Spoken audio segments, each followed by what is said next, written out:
Big breaking news coming in. Catalonia Parliament votes for secession. This is the big breaking story which is developing at this hour. Catalonia Parliament has voted for secession from Spain.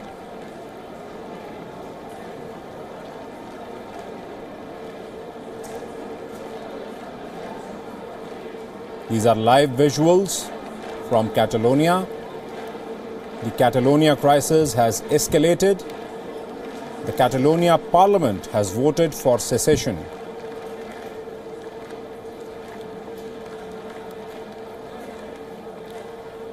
We are joined by our senior international correspondent, Daniele Pagani. A big development indeed, Daniele. A big development. I would say that this is a very, very, very bold move that the Catalan regional government is making. They are actually telling to Madrid, which is the central government of the country in which their region still is, that they are not afraid, that they are not scared, that they basically don't care about all the threats that Madrid has done, and they intend to keep walking on the path of independence, whatever the cost. Now the ball is in Madrid's court. Now Madrid needs eventually to stick to back his words, which were the words of a government which intended to, let's say, break the back of Catalonia's declaring the central government as the ruler of Catalonia, dismantling the autonomy, the previous autonomy had in Catalonia, dismantling the leadership of Catalonia. So it seems that the Catalan parliament is well in line with what the Catalan president, Carles Puigdemont, has been saying for days, that they intended to walk on the path of secession and independence. So right now they voted, the majority passed the decision, supported the decision to become independent and therefore to start the formal procedure. We will see now what will be Madrid's reaction. According to what Prime Minister Mariano Rajoy said, the reaction coming out of Madrid will be of taking in Madrid's hands the region of Catalonia. Right. How so? Time will tell, because this means that the Parliament of Catalonia needs to be overtaken by Madrid, and there is no other way than doing it through law enforcement agencies. Indeed, Daniele, and it's almost been, a tug of war of sorts between the Spanish government and the Catalonia government. We have seen almost a flip-flop every day ever since this entire controversy erupted. We saw Carles Puigdemont first talking about breaking away from Spain, but then he stopped short of declaring independence. Now, with this latest development, what could be the next course of action, both for the Catalans and for the Spanish government? When it comes to the Catalans, now I think it's a wait-and-watch moment. It has been a highly political battle, and I would say even very strategically managed by both Madrid and the Catalan government. You're right when you say that we have seen some sort of flip-flops every second day. For instance, Puigdemont before was very strongly advocating independence, then the mayor of Barcelona, which is the capital city of Catalonia, backtracked, saying that there was no need of independence, and also some banks decided not to back him. So there was a moment when we thought that the Catalan president was backtracking, but that didn't happen, and Madrid then requested them to specify clearly if they have voted for independence or not. So that was a moment when we all thought that Madrid was very clever, because they were forcing the Catalans to come out very clearly and saying yes or no. Well, here is the answer. So what could happen next is a good question. If Madrid sticks by its words, now it's time for the central government of Spain to forcefully retake control over Catalonia. But this is happening in the heart of Europe. It will not be easy. How do you do so? With force?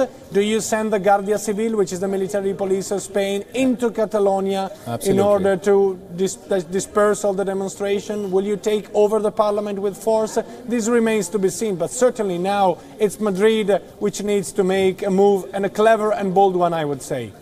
Also, Daniele, if one were to think hypothetically, if the Spanish government indeed chooses to impose its direct rule on the Catalan territory and indeed considers sending in forces, is there a possibility of this entire agitation or this entire demand for independence turning violent?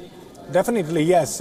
We have already seen it, and both I would say, separatist instances of Spain and the government of Spain have other times resolved to violence. There is the Basque country in the northern part of Spain. The Basque country has also fought a real guerrilla war against the Spanish government, and the Spanish government has never been generous with the Basque country. They have charged them, they have arrested them, they have suppressed them, and they have militarily confronted them. So yes, there is the possibility of this turning violent. I wouldn't say this is going to turn like a war. Obviously, this is happening in the heart of Europe, which has been a peaceful continent for more than 6 decades now. But yes, it's going to be violent when it comes to riots and clashes between hardcore supporters of the independence referendum and the Guardia Civil. Because if now the Guardia Civil,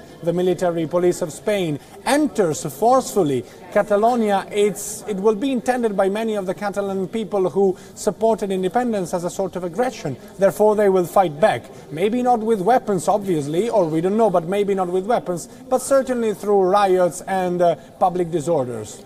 Also, Daniele, since you have covered Europe extensively and you're familiar with the goings-on in that part of the world, at this juncture, at this point in time, the point at which this entire controversy has reached, this entire crisis has reached, is there still room for talks to happen between the Catalans and the Spanish government? And also, is there any room for any other country to mediate and try and sort out this problem? First, the question is, it's Europe, so there is always a door open for diplomacy, but now this is not the main door, I would say. The main door is another one. Now it's a direct confrontation. So it's a sort of confrontation based on strength and political strength more than dialogue. So I expect now Madrid to take a very strong action against this. When it comes to other countries mediating, well, now I think it's time for the European Union to try to pitch in this controversy and try to find a peaceful solution. It's not going to be easy because, as we are seeing very clearly, none of the two sides is willing to backtrack. The Catalan Parliament has voted for independence, has voted for secession from Spain, and Spain has already said that if this was the case, they were ready to take control over Catalonia, cancel the grade of autonomy that they conquered in decades, and demolish the entire Catalan leadership, which means taking control of the regional parliament of Catalonia. So it's a fight now, it's not a dialogue anymore. As I told you, the European Union must pitch in. If there is one institution in Europe which could solve this problem, is the entire European Union. But no single country could actually handle this. This is a very Spanish internal matter. Therefore, you need the European Union to pitch in. It's impossible for another single country to pitch into this. Imagine, obviously, we are absolutely comparing two different things, but what kind of country could resolve the Kashmir issue in India? No one. Absolutely. No one. Maybe a large community of countries trying to find out a way to peacefully solve Kashmir could, and that's the same case in Catalonia. Obviously, the two situations are very different. It was just a comparison to get our viewers a sense of what is happening and why the European Union could actually help. Also, Daniele, how serious is the possibility of the Spanish government now actually wanting to use force to keep the Catalans, their territory, as part of Spain? We discussed a while back that indeed is one of the options on the table, but is it a realistic option? Would they be risking something like that? It is absolutely a realistic option. I say so because the Spanish government is not new to use force against the separatist instances active within the country. We've seen that with the Basque country. There has been really even a terrorist movement from the Basque country, the ETA, Escatasuna, and fighting against the Spanish government. Still activists are in jail. There are continuous clashes in the Basque countries. Yes, the Basque population, the Basque region is in the north of Spain, have obtained a certain grade of autonomy, but after a long violence. So I would say that actually Madrid using force in order to overtake, let's say, politically speaking, Catalonia is very much likely. Also because Madrid has kind of warned Catalonia many times. They've said, please cancel the referendum, please freeze the referendum, please avoid pushing these independence instances, please avoid keep going on the path of independence. But the Catalans decided to keep walking on that path. Right. And that's it. So now I think that the use of force is very much possible when it comes to the action that Madrid will take in this issue of the Catalan independence. And that would obviously rule out any possibilities for a reconciliation even at this stage. Well, I wouldn't say that. It certainly will make things very difficult because the moment you start using force, which means the moment you start deploying law enforcement agencies, a massive amount of law enforcement agencies, troops and personnel in order to suppress demonstrations, and these demonstrations are actually backed by a regional government, talks become very unlikely and very, very difficult to handle because you're handling talks with violence on the ground. Normally, in order to build a nice atmosphere for talks, you need no violence, be it war or be it just a rioting situation, which is most likely to happen if Spain sends its police forces, the Guardia Civil, which is the military police, to take over Catalonia. Indeed, yes, it will be difficult to manage at least, I would say, honest and peaceful dialogue between Catalonia and Madrid if violence occurs. Absolutely. I would request you to stay on with us, Daniele. We are also joined by our senior foreign editor, Padma Rao, from the international desk. A major development indeed, Padma. What does this mean for Spain and for the Catalans? Well, I disagree slightly with my colleague Daniele Pagani. I do feel that there is no other way out for the Catalonian regime other than to enter talks. Now, there may certainly be, and in that sense I do agree and concur with Daniele, there may be a period of, sit-outs and demonstrations and God knows what else, You can already see masses of people and there's a big build-up in Barcelona. And we can only hope, as Daniele said, that there is no further violence. But I think Madrid has learned its lessons because the first time that happened, it happened at the hands of the central police forces who were sent in to keep law and order during the referendum. Now, right. This whole thing is unconstitutional, Raghavendra. The European Union has said so. The government of Spain has, of course, said so. The Constitutional Court of Spain has said so. And the individual countries, France and Germany, have also said that as far as a call for independence in Catalonia is concerned, it will receive no support from the European Union, right. and it will also not be accepted as a separate member of the European Union. Absolutely. Now ask yourself how a landlocked country, no matter, assuming it becomes a country, no matter how rich, it's landlocked except for the Mediterranean side.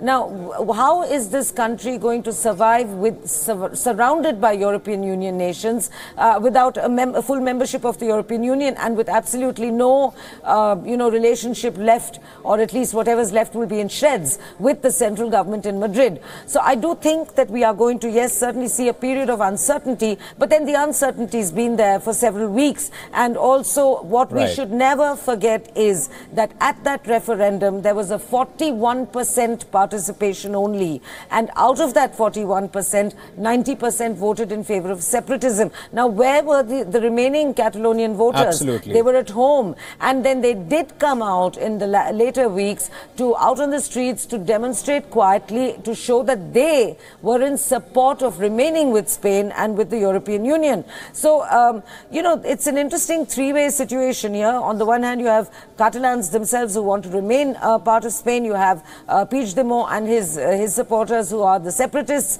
and you have the government of Madrid. Now, as I said, we can only hope that the standoff eventually, you know, sort of transcends into talks. But for now, yes, there is an uncertain situation on the ground. Absolutely. Hold that thought, Padma. I'm also joined by our London Bureau Chief, Mandy Clark. Mandy, a big day and a day of big developments as far as the Catalonia crisis is concerned. What's the ground situation and what are you picking up? Well, in many ways, it was felt that Puigdemont's time was limited anyway, that he was in all likelihood going to be let go. So it was seen by many as a final act of defiance. But whether that means, I would pick up what Padma has hinted upon, whether that means mass protests, it's going to lead to more talks. You know, there was great reaction, international reaction, when Spain did come quite heavy on that Catalonia vote with paramilitary and a lot of negative reaction around the world. So I very much doubt that they would be looking for more violence. But certainly it seemed like in many ways, I think the Catalonian leadership felt that was their only kind of way. But it is not legal. It's not recognized by any of the neighbors or the Spanish government, and there's not a legal process. It's really very symbolic. Also, Mandy, given these latest developments, is there a feeling or a fear in Catalonia that Spain may indeed be tempted to use force to crush this so-called independence referendum and this entire movement? Is that a real fear right now? Well, it is. There's certainly a lot of uncertainty. There's no clear indication what will happen next. But, you know, it's not that all of Catalan did want to separate. There is a very large segment of the population that wants to remain part of Spain. So it's not just Catalan versus Spain. There is a third party, those who want to remain, who live in Catalan. So there is a lot of uncertainty on all sides on what's going to happen next. Of course, there's a fear that violence will be sparked again. But really, I think what most people are hoping for is lots of negotiation to have talks to find a way out of the situation. Indeed. Hold that thought, Mandy, and I'll urge you to stay on with us. Going back to Padma, how real is the possibility of Spain actually clamping down with force on Catalonia, Padma? Well, I think this time Madrid is likely to be careful because it was, hugely criticized for sending in the police and for the violence that occurred during in the days after the referendum and ahead of the referendum. But what is certainly going to, there are 2 points I'd like to point out, Raghavendra. You know, it almost seems to me, certainly Catalonia is the richest province of Spain, and it has contributed immensely to the coffers of Spain. But ask yourself why there was no such fierce call and such a large call for independence between the years of 95, 96 and 2006, 2007. That's nearly 30 years. I'll tell you why. I think I'll answer this question myself. It's because Spain was prosperous during those years. Spain was part of the European Union, and the European Union's fortunes were not down. It's only in 2006, 2007 that it's after the European crisis that Spain took such a beating that the Europeans, the Central European Bank and the powers like Germany had to bail the country out.